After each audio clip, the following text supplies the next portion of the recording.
Hello, lovely one. This is 40 seconds from one of your talks. Please see it. My questions are about it.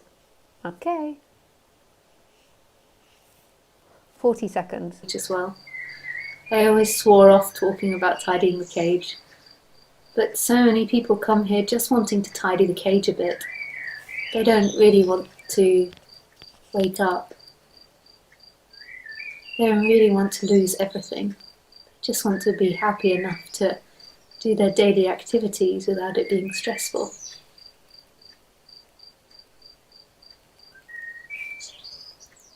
And for those people, it's not appropriate to answer with non-duality. It's a waste of my breath. Why is it inappropriate to answer with non-duality to people who want... Okay, so I just watched the clip. I don't think you guys could hear it, but why is it inappropriate to answer with non-duality to the people who want just a bit happier life? Why is not a happier life important exactly as much as losing everything? How could anybody want to lose everything? Jeez, why would nobody like to lose everything if he is not happy? Oh, come on. That's like 1,000 questions, which are kind of the same.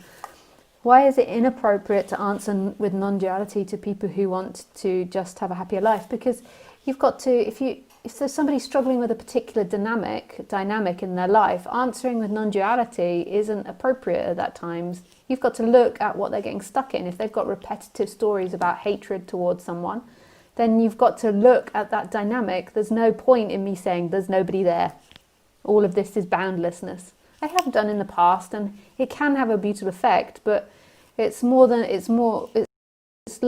about what they're actually struggling with. Otherwise, what happens mostly is if you say to someone there is nobody there, then they just try to chant there is nobody there when they're feeling discomfort, and this doesn't help at all. So they're feeling discomfort and they're like, there is nobody, this is it, this is it. And this goes into another really bizarre dynamic. Why is not a happier life important exactly as much as losing everything, leaving your breath alone? Yes, it is. I'm not against it at all. In that speech, I wasn't against doing it. I'm constantly speaking to people on a personal dynamic and working through personal dynamics. I'm not against it. And I think that everybody that's into spirituality and into this subject more than likely can do with some tidying of cage.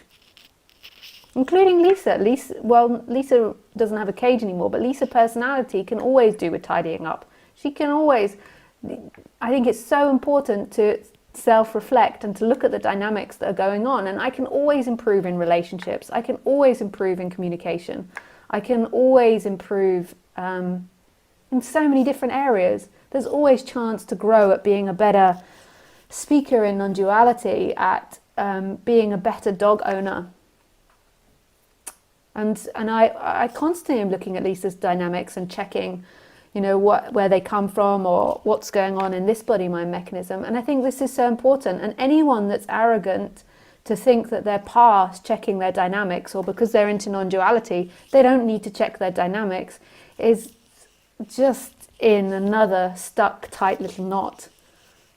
It's important to always be open to improving the personality as a human. I mean, the human is a predator, and it's got a tendency to be totally self-centered. So always having an open heart to look at what's going on in the human dynamic. Non-duality, though, isn't about that. Non-duality is the energetic movement back to stillness. Often these two things happen simultaneously. When you get into non-duality, you get into becoming a more open and loving person. They kind of go hand in hand, because the more you move back to that stillness, the more that the person becomes more honest with itself and lives in so many lives. But even after that energetic awakening, the person can still be improved. And any speaker that doesn't say this or isn't open to this, I would be wary of, because it's like totally denying what it is to be in the human form. Forms are always evolving, are always changing and always improving. And it's an endless evolution of the human becoming more and more in line with that realization of stillness. And having a heart closed to that is not a good sign.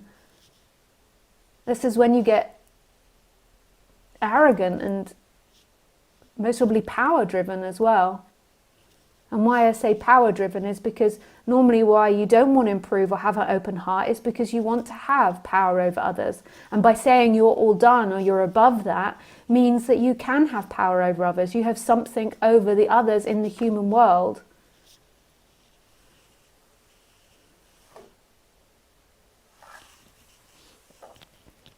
How could everybody want to lose everything? Yeah, nobody does. The person doesn't want to lose everything. Why would anybody like to lose everything if he's not happy? They don't want to. But normally there has to be a certain amount of dissatisfaction with life in order to be willing to open up to this exploration. If people have like a really good life and feel happy with their life a lot of the time, they're not open to exploring this because this subject is painful and can bring up a lot of pain.